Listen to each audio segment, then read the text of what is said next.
Good morning, Sagittarius. Welcome to Tarot with Kat. I'm Kat, and this is your weekly tarot reading for the week of December 8th through December 15th. So welcome. I'm here every Monday doing weekly tarot readings for all the fire and earth signs, and every Wednesday for all the air and water signs. So welcome to our channel. All right, quick astrological overview for everyone. December 11th, so Thursday, we've got a full moon in Gemini. This is going to mean conversations are going to peak, revelations are going to surface, and dual perspectives are going to demand integration. People are going to have to come together and integrate different perspectives that don't match, have got to be integrated. Also on December 11th, Mercury is going to return to Sagittarius, to our sign. And so that is going to mean expansive thinking for everyone, blunt honesty, and adventurous communication. Though Sagittarius, for you in particular, Mercury back in our sign is going to fuel you. Your voice is going to carry destiny, but you're going to need to make sure that you balance your fire out with focus and structure. Okay. And then on the 15th, at the end of the week, Mars enters Capricorn. So energy is going to turn serious and strategic and focused on long-term goals. So our overall thinking this week, the overall theme is about building a bridge between all this inspiration that we've had and structure. What is spoken must now be acted upon with discipline, Sagittarius, and that's where we are this week. Now let's see what the tarot has to say. So this is the reading for Sagittarius for the week of December 8th through the 15th. All right. So I'm back to using my Smith weight deck. I like it. Plus it has Pamela Coleman Smith's name on it. Plus it's just in way better shape than my old Rider weight deck that's over 30 years old. I realize closer to 40 years old. So anyway, I put a link to all the decks I'm using in the description to the video. Also at the end of the video, I'll put a link to my fun short, tongue-in-cheek, that I made about my big deck collection. It's a fun little video. You should check it out. And it'll give you more info on all of these decks that I use. You, Sag, are coming up with this Knight of Pentacles this week. Crossing you as your challenge, obstacle, or awareness is the Fool. Beautiful. Love it when the Fool comes up in the heart of our spread. Down here in our subconscious tool shed that we're bringing with us, this Wheel of Fortune card. Very lucky. Then stepping out of our immediate past, 9 of Cups, end of a cycle though. Then in our crown up here is this 2 of Pentacles. In our immediate future is a beautiful 4 of Wands in mid-December. Us in our environment this week, High Priestess. Our environment around us, Judgment. A lot of judgment happening. Hopes and fears segment, the Lovers. Look at just pure major arcana with the Fool crossing us. We've got the only thing we're lacking, we've got Pentacles, Cups, and a little bit of Wands. No Swords. Final potential outcome. I asked for the Swords, and there they arrived, the 7 of Swords. Okay, look out, the 7's about. All right, so I'm do this. Remember that this is a general spread. If you found it, maybe it was meant to find you. If it doesn't hit home exactly, that's okay, because this is a very general spread with a basic Celtic cross. In my membership section, we will do further clarifications and spreads and all kinds of fun stuff. So do smash that subscribe button. Become one of my first 500 members and get a free membership. And then, like and share as well. That helps me a lot.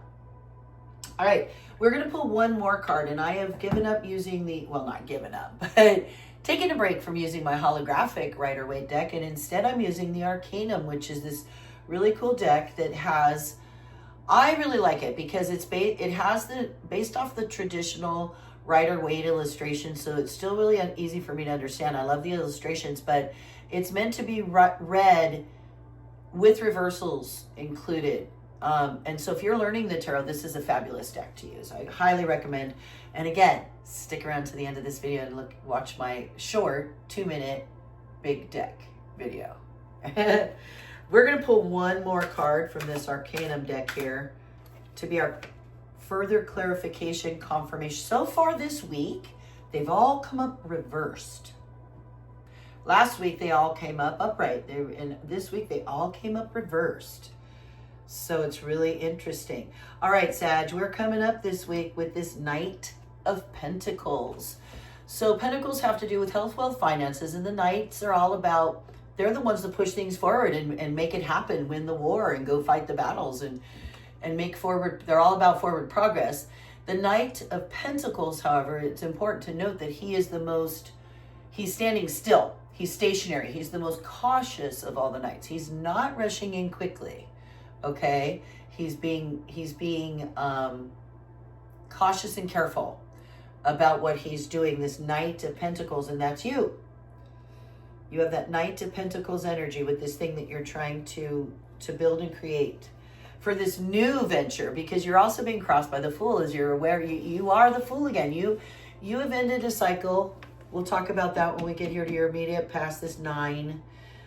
You've ended a cycle, and now you're going through all this judgment and stuff, and because you're starting something new and gorgeous. And so you're back to square zero. You're back to the Fool, which is beautiful. It's beautiful. It's hope.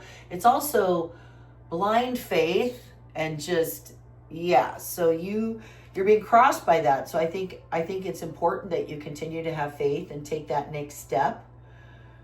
And at the same time, being that cautious Knight, you're bringing with you as part of your subconscious tool shed this Wheel of Fortune card, which is the card of luck. Luck coming your way. Things changing.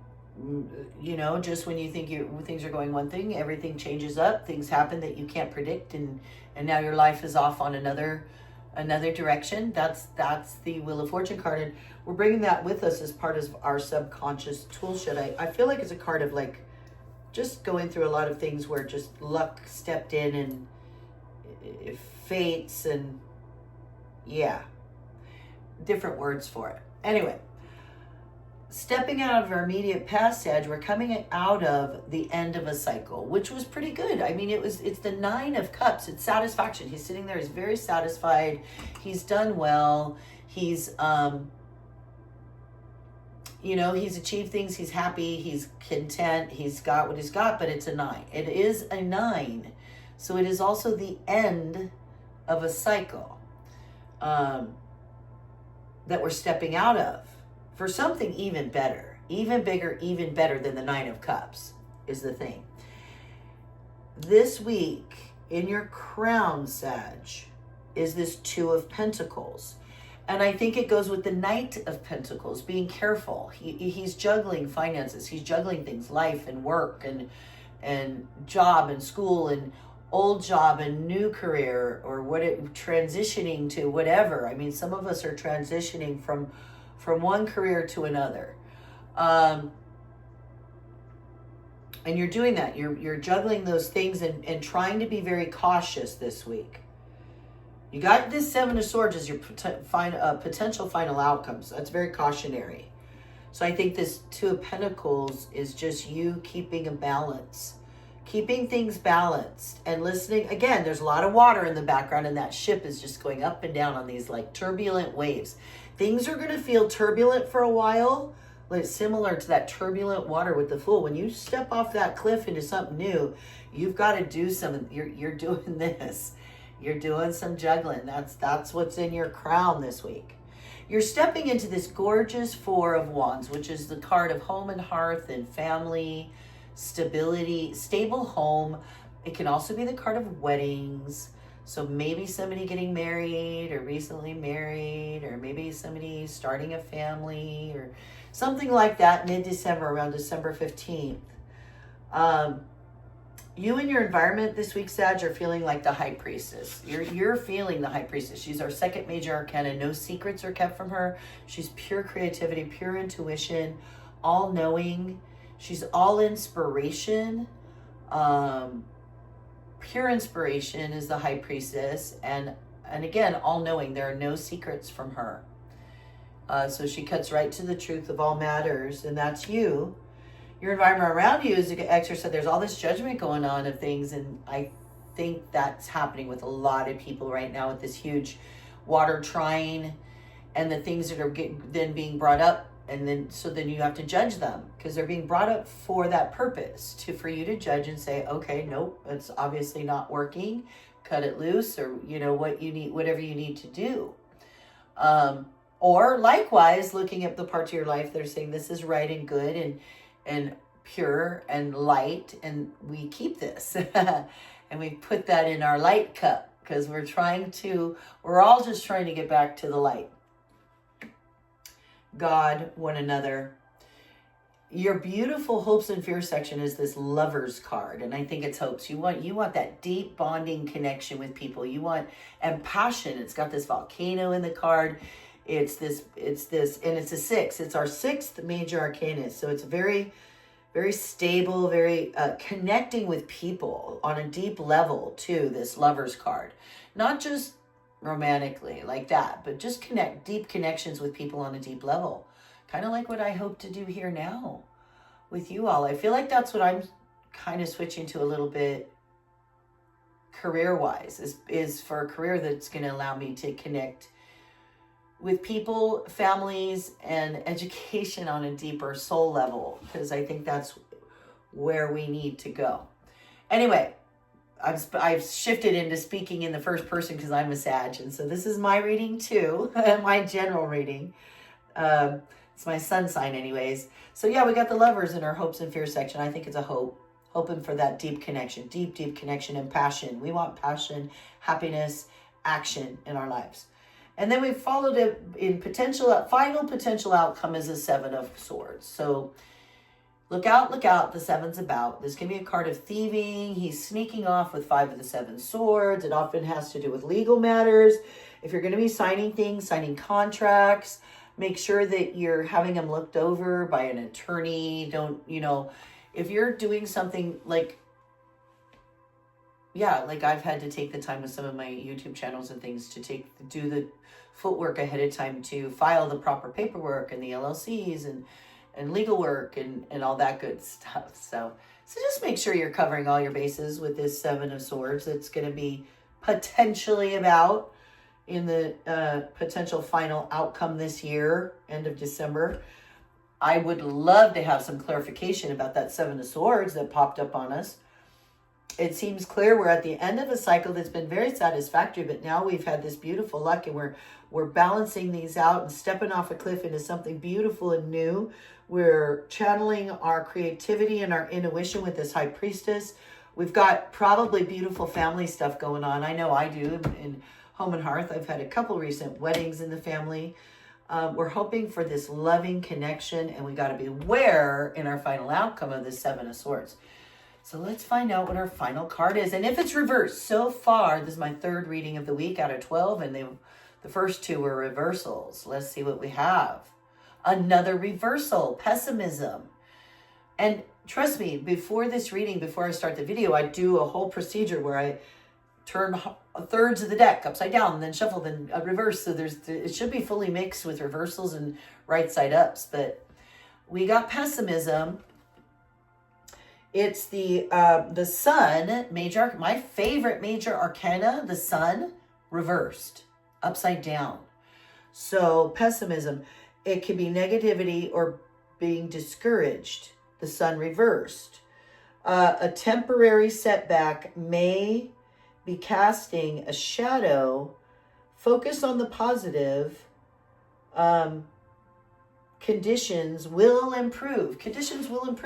So you're going to be feeling some pessimism. Something's going to happen. Maybe things aren't happening as quick as you want to, or there's some judgment going on in your environment, which is making you feel pessimistic. People not believing in what you're doing, for example. That's the pessimism. I think might be this judgment card in your environment. People throwing pessimism your way. And you just got to stick to your guns. You just got to stick to the grindstone and have faith. You are the Fool. He's that leap of faith. You're being careful and cautious.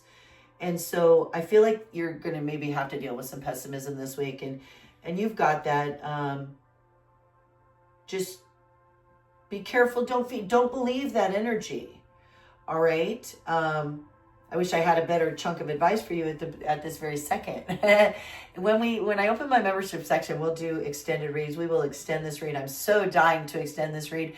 Don't have time right now today. As soon as I can open up that member section, I shall. If you haven't smashed that subscribe button yet, please do. Check out my big deck collection short. And I'll see you here next week, Sag. See you soon.